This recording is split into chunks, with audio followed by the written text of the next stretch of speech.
The Democratic Party is proving for the 9,000th time that they never learned the proper lessons from failing repeatedly. So listen to their new brilliant strategy.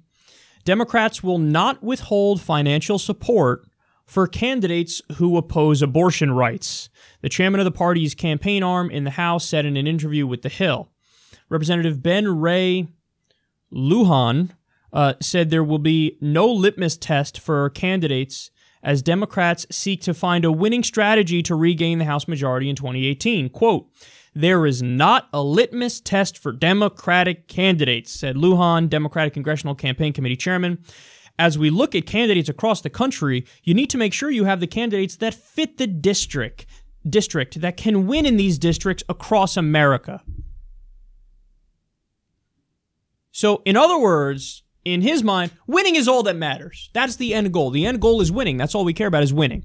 And we think the best way to win is you got to fit the candidate to the district, and it's going to change. It's going to be totally different ideologies. We have no litmus test. Okay, so then that's you admitting you don't stand for anything. Because if the policy goals can be totally different in a district, that you want somebody to get elected in Missouri versus one in California, well, then you're admitting we can have two candidates who totally disagree on every issue, and that's fine. But then why are you in government? Why are you in government? So you don't have a policy vision that you're trying to implement that you think is good for the people, and you don't have ideas that you sell to people and say, look, I think this is good for me and for you and for everybody in the country, and I'm going to make this argument, and you could agree or disagree, but I have the strength in these ideas, and you can choose whether or not you think I can lead the country. Why are you in government if that's not what you're doing? So, in other words, the end goal in the minds of people like this, it's winning. But what good does winning do if you can't get a vision implemented that you're supposed to believe in? If the end goal is just winning, then what the fuck? Hey, we won. We got a supermajority. Democrats had a supermajority. They had a supermajority under Obama. And then what, though? We won. That's it. Okay. Cash the chips in. We're done here. We have the supermajority. We won. That's not the goal of politics. That's not supposed to be the aim. The aim is, hey, here are the things I want to implement to help the American people because they want this, I want this, and this would help people and make their lives better. But they're admitting that's not what the fuck they're in politics for, so they don't stand for anything. He said, we won't have a litmus test. So that means you could run a Democrat with as far-right an ideology as you possibly can have, as long as you think you're going to win in that district. Hey, fuck, if it's a district in Mississippi and I think a further right-wing ideology will win, then let's run a further right-wing candidate and call them a Democrat and say they're just a right-wing Democrat, and hey, we might win. We won! Yay! At what cost? At the cost of your fucking soul as a party. At the cost of actually caring about governing. These guys are so utterly and completely lost that they're useless. They're completely useless. They've lost the whole reason why they're supposed to be in politics in the first place. You're supposed to get into politics because you have a vision that you want to implement that helps people. And they don't have any strength in what are supposed to be liberal ideas. Bernie goes to West Virginia, he goes to Kentucky, he goes to Alabama, and he makes the argument for populist left ideas because he actually believes in them. So he goes there and he says, hey, do you guys know every other country has one version or another of single-payer healthcare? We can have that in this country. We could have Medicare for all in this country. Wouldn't that be a great thing? Wouldn't that be awesome if we had Medicare for all? Wouldn't that be incredible? So vote for me. I'm going to push for that.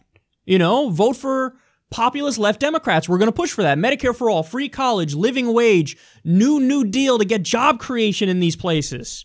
New factories opening up, middle-class lifestyle for people. Let's get people out of poverty. Let's end the wars.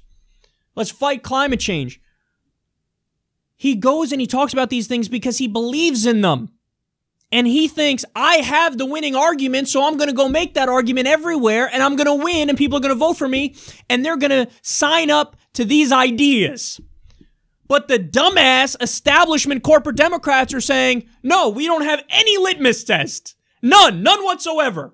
None. No litmus test, he says. Hey, you're not in favor of raising the minimum wage? Fine, you could be a Democrat. Hey, you're not in favor of women's reproductive rights? Fine, you could be a Democrat. You know, you don't want to improve the healthcare system. You don't want Medicare for all? Please. Most Democrats don't want Medicare for all. When you look in the Senate and you look in the House and you combine them, more Democrats are against Medicare for all than for Medicare for all. But that's what they're saying. We don't stand for anything. And then they expect to win. They expect to win by saying we don't stand for anything. They think this is the path to victory. What they're saying is we have such a big tent party that we allow people from the opposite party into it. We have such a big tent party that we're more than accommodating to big pharma, to for-profit health insurance companies, to Wall Street, to the military-industrial complex, to tried and true, dyed-in-the-wool right-wingers. Such a big tent party that we don't even have really any liberals in the party, any progressives. That's so stupid. And you try this every single election, and every single election you fucking lose. Look what happened to Mark Pryor. I think he was in Arkansas. Got his ass handed to him. Why? Because he was a Democrat who was running basically saying, I'm a Republican. I'm a Republican. Fucking Allison Lundergan Grimes ran against Turtle Boy Mitch McConnell, who's the least liked senator in the country, and she lost. Because she ran ads holding fucking guns, shooting them, talking about how she's Republican light. She was asked if she voted for Obama for president. She wouldn't even say. So when you give people an option between mealy-mouthed Republican light and standard Republican, they pick the Republican. But when you give them the option of populist left progressive or Republican, they're gonna pick the populist left. It always fucking happens. How many more losses do you need under your dumbass philosophy before you realize you're wrong? We've had over 1,000 seats lost under Nancy Pelosi's leadership with this strategy.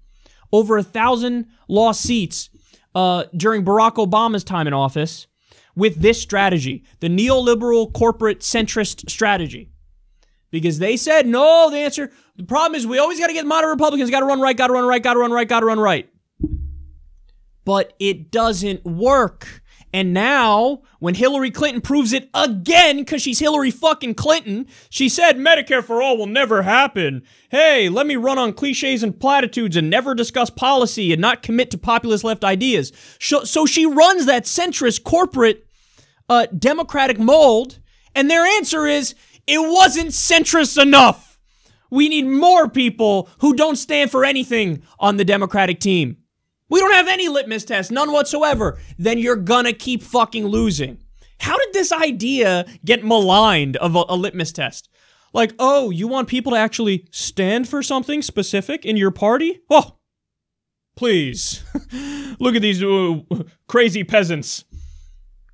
Yeah, I want people to stand for something. Absolutely. At the very least, they have to say no corporate money, no PAC money. We don't take that and we only represent the people. That's Justice Democrats. Candidates take no corporate money, no PAC money, so you know they're representing the people because they only raise money from the people. They have no corporate donors to be beholden to. So corruption's out the window. That's at the very least you need Democrats to say that. But of course, almost none of them say it. Very few. Ro Khanna is one of the only people that doesn't take corporate and PAC money. So, I mean, are you kidding me, man? Come on. Come on. No litmus test, none. Abortion, minimum wage, taxes, war, nothing. Nothing at all. Look, go read our platform at Justice Democrats. Because, you know what, motherfucker? We have a litmus test. At the very least, they have to say, we take no corporate money and no PAC money. So we're going to be beholden to the people. At the very least. But ideally, our candidates stand for virtually everything in that platform. You go read it. New Deal, make the minimum wage a living wage, end the wars, Medicare for all, of course, free college. So we actually stand for something and we believe in those ideas and we're going to sell those ideas. And it's really not that hard because when you look at the polling, the American people already agree with those ideas. But these guys are either too stupid to look at the polling and draw logical conclusions, or they're in a position where they can't look at the polling. Because if they do, and they try to do those policies, then they're pissing off their corporate donors, so they know that's a no-go zone. I can't do actual populist left policies, because Then I lose the money from my corporate donor base. Then I feel like there's no way I could win the election. Well, step the fuck aside. Your day is done. Our day is here. Take your mealy-mouthed, corporate centrist asses. Oh, we don't have any litmus tests. Oh, you could even not believe in abortion. Oh. Well, good luck winning when you're waving a white flag and saying, we stand for nothing.